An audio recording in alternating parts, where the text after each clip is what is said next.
জুলাই বিপ্লবের রক্তভেজা ইতিহাসকে রাষ্ট্রীয়ভাবে স্বীকৃতি না দিলে দেশজুড়ে নতুন করে উত্তাপ ছড়িয়ে পড়তে যাচ্ছে, এমনই হুঁশিয়ারি দিল জুলাই যোদ্ধা সংসদ। সংগঠনটি ঘোষণা দিয়েছে, আসছে ১৯ অক্টোবর রোববার দুপুর ২টা থেকে বিকেল ৫টা পর্যন্ত দেশের প্রতিটি জেলা শহরের প্রধান মহাসড়ক অবরোধ করা হবে। ১৭ অক্টোবর শুক্রবার জাতীয় সংসদের ১২ নম্বর ফটকের সামনে সংবাদ সম্মেলনে এ ঘোষণা দেন সংগঠনের আহ্বায়ক মাসুদ রানা।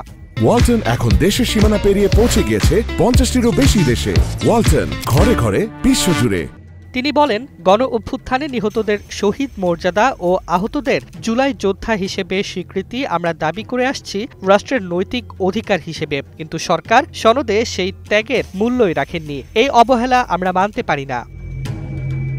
মাসুদ রানা অভিযোগ করেন, শান্তিপূর্ণ অবস্থান কর্মসূচিতে অংশ নিতে গিয়ে তাদের ওপর পুলিশের আকস্মিক হামলা চালানো হয়। আমরা কোনো উত্তেজনা সৃষ্টি করিনি, পুলিশের সঙ্গে কথা বলেই অবস্থান শুরু করেছি, অথচ সকাল গড়াতেই আমাদের ওপর টিয়ার গ্যাস ও লাঠিচার্জ চালানো হয়েছে। যেন আমরা অপরাধী, যেন আমাদের রক্তের কোনো মূল্যই নেই। ঘটনায় শতাধিক মানুষ আহত হয়েছেন বলে তিনি দাবি করেন।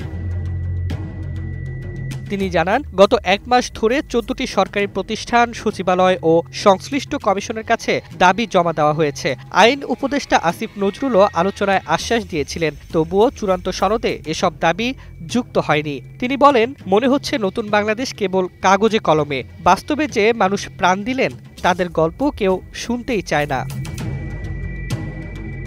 পুলিশ বাহিনীর রাজনৈতিক প্রভাবমুক্ত সংস্কারেরও দাবি জানান তিনি বলেন, শেখ হাসিনার আমলে দলীয় আনুগত্য যাচাই করে যে পুলিশ বাহিনী তৈরি করা হয়েছে তারা এখনো সেই মানসিকতায় বন্দী।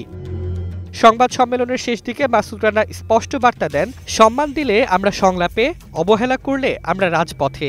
রোববারের অবরোধেই কেবল শুরু, এই আন্দোলনের ডাকেই উত্তপ্ত হবে দেশ।